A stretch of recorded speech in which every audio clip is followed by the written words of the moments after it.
Assalamualaikum warahmatullahi wabarakatuh. Perkenalkan, nama saya Ari Analisa, nomor NPM 103211016, kelas A karyawan Prodi D3 Manajemen Perusahaan. Di sini saya akan menjelaskan mengenai tugas evaluasi tengah semester untuk mata kuliah Pendidikan Agama Islam. Di sini saya akan menjelaskan mengenai materi 1 sampai dengan 6. Nah, materi yang pertama ini ada ma'rifatullah. Yang kedua ada at-thoriq illa ma'rifatullah atau cara menuju ma'rifatullah. Yang ketiga ada al-mawani min ma'rifatullah atau penghalang dalam mengenal Allah. Yang keempat ada bukti keberadaan Allah Subhanahu wa taala. Yang kelima ada tauhidullah atau mengesahkan Allah. Yang keenam ada al-hayatu fi zilalit tauhid atau hidup di bawah naungan tauhid.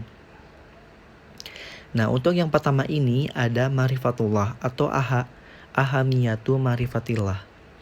Ma'rifatullah secara bahasa berarti mengenal Allah Subhanahu wa taala. Mengenal Allah dan mencintainya merupakan kewajiban dan tuntunan yang paling utama dalam Islam. Ma'rifatullah merupakan puncak kesadaran yang menentukan perjalanan hidup seorang hamba menuju Tuhannya. Dengan ma'rifatullah, seorang hamba dapat mengetahui tujuan hidup yang sesungguhnya. Ma'rifatullah adalah asas perjalanan ruhiyah manusia secara keseluruhan. Orang yang mengenal Allah Subhanahu wa taala akan merasakan hidupnya lapang, tenang, dan dia hidup dalam rentan panjang antara sadar dan syukur. Dengan ma'rifatullah ini, hidup kita akan menjadi tenang, derajat, ringan, dan bahagia. Dan sebaliknya, jika kita jauh dari Allah Subhanahu wa taala, hidup akan terasa berat, sempit, sengsara, tenggelam dalam lumpur dosa, dan terus-menerus hidup dalam rentang waktu dan ruang kehinaan. Allah Ta'ala berfirman dalam Quran Surat At-Toha surat ke-20 ayat 124 yang artinya, barang siapa yang berpaling dari peringatanku, maka sesungguhnya baginya kehidupan yang sempit dan akan kami bangkitkan pada hari kiamat dalam keadaan buta. Cara tersebut yang Allah Subhanahu wa taala gunakan untuk memperkenalkan dirinya kepada makhluknya itu dengan asma dan sifat. Sifat ini terbukalah jendela bagi manusia untuk mengenali Allah Subhanahu wa taala lebih dekat lagi. Dalam kaitannya dengan hati, bahwa hati manusia ada 3 bagian, di antaranya ada hati yang mati, hati yang sakit, serta hati yang tenang. Dan untuk ma'rifatullah ini terdapat dalil. Nah, dalil yang pertama ini terdapat di Quran surat Muhammad surah ke-47 ayat 19.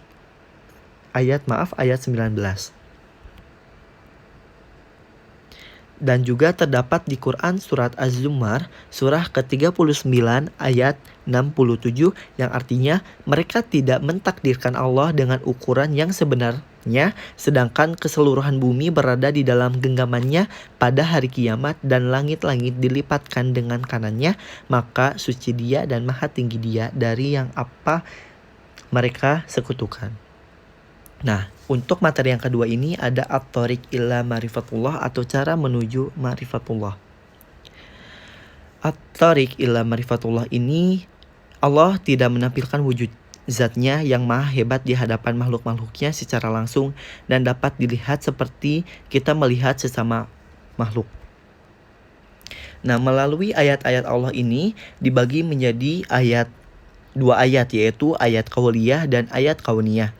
Dan di ayat qauliyah ini sudah dijelaskan di Quran surat At-Tin surah ke-95 ayat 1 sampai 5 yang artinya demi buah tin dan buah zaitun dan demi bukit Sinai dan demi kota Mekah.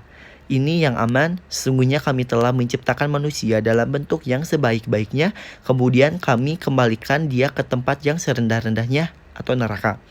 Yang kedua ada ayat-ayat kauniyah dan juga terdapat di Quran surat Nuh surah ke-41 ayat 53 yang artinya kami akan memperlihatkan keberadaan mereka tanda-tanda kekuasaan kami di segala wilayah bumi dan pada diri mereka sendiri hingga jelas bagi mereka bahwa Al-Quran itu adalah benar, tiada cukup bahwa sesungguhnya Tuhanmu menjadi saksi atas segala sesuatu.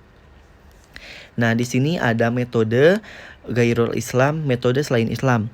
Nah, yaitu metode selain Islam ini bisa contohnya itu seperti mengikuti hawa nafsunya sendiri. Pengenalan mereka terhadap Allah Ta'ala ini hanya berlandasan seperti dugaan, sangkaan, dan hawa nafsu.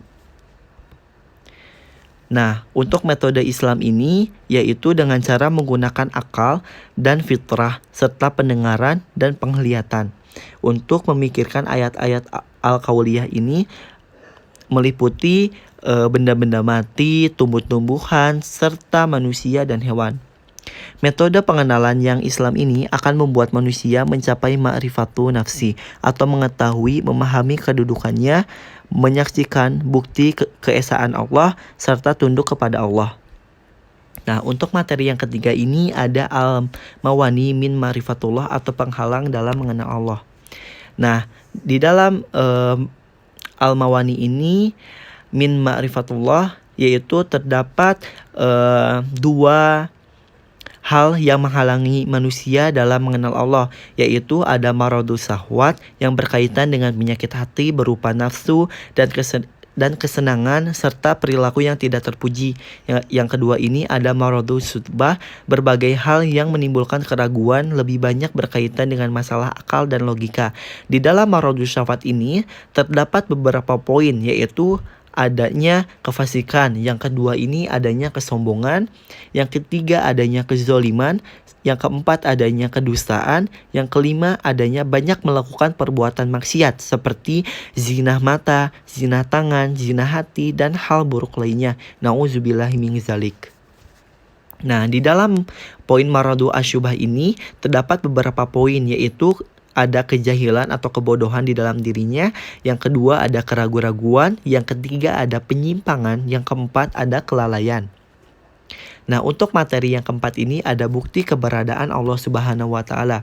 Bukti keberadaan Allah Subhanahu wa Ta'ala ini terdapat eksistensi Allah atau keberadaan Allah, dan juga terdapat dalil dari eksistensi ini, yaitu adanya dalil fitrah, di mana di dalam dalil fitrah ini sudah dijelaskan di hadis riwayat Al-Bukhari, di mana semua bayi yang dilahirkan dalam keadaan fitrah, ibu bapaknya lah yang menjadikannya Yahudi, Kristen, atau Majusi.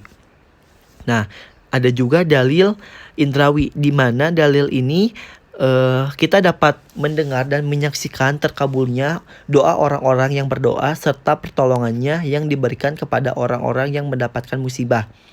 Nah, di dalam dalil indrawi ini ada beberapa poin dalil, yaitu ada dalil akal fikiran, ada dalil syara. Nah, ada juga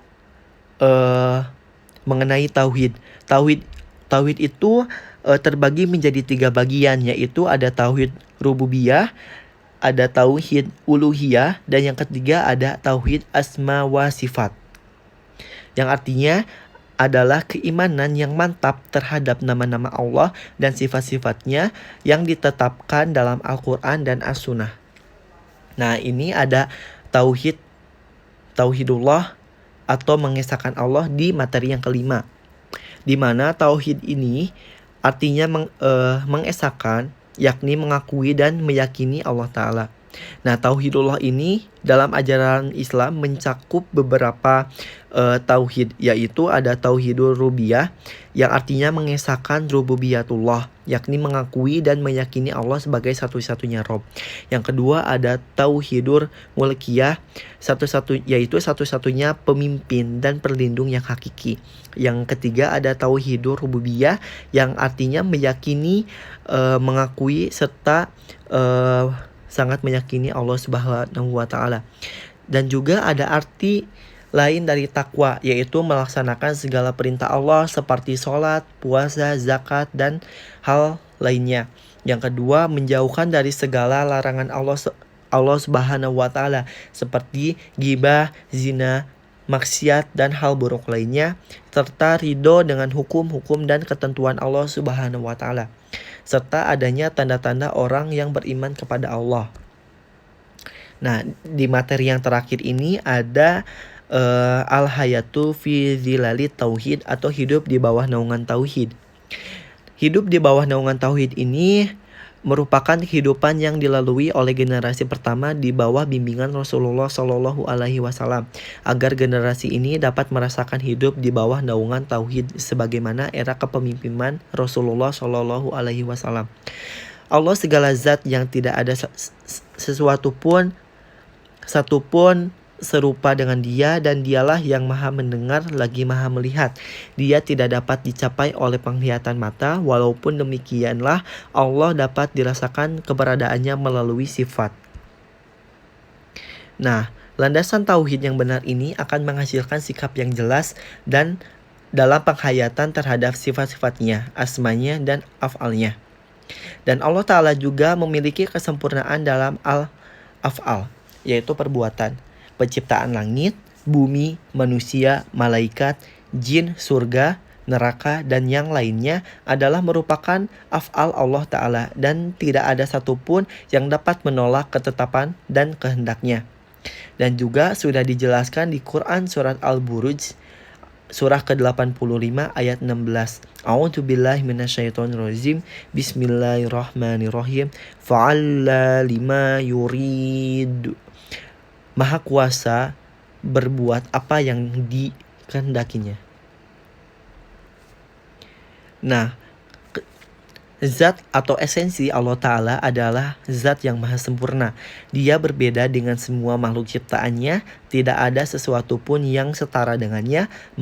Mengenai hal ini Allah Ta'ala berfirman, katakanlah, Dialah Allah yang Maha Esa. Allah adalah Tuhan yang bergantung kepadanya segala sesuatu. Dia tidak beranak dan tidak pula diperanakan, dan Dia tidak ada seorang pun yang setara dengan Dia. Quran surat Al-Ikhlas surah ke-112 ayat 1-4.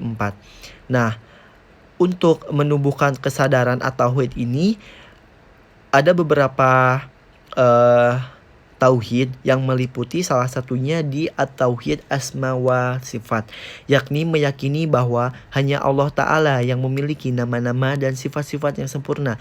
Tidak ada yang serupa dengannya sebagaimana yang Dia tetapkan pada dirinya di dalam Al-Quran atau disebutkan di dalam hadis Rasulullah Shallallahu Alaihi Wasallam sesuai dengan yang layak baginya. Jazakumullahu khairan katsiran.